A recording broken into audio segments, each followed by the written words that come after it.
शक और गुस्सा करने वाले इंसान से कभी भी परेशान ना हो।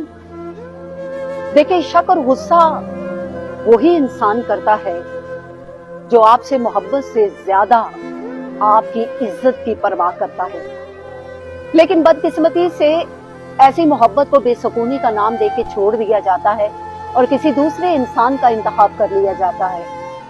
वो इंसान आपको मोहब्बत तो देता है लेकिन शक और गुस्सा नहीं करता। पता है क्यों?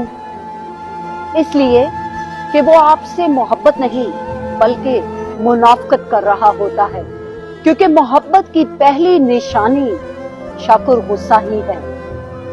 कदर करे ऐसे इंसान की जो आपसे मोहब्बत से ज्यादा आपकी इज्जत की परवाह करता है।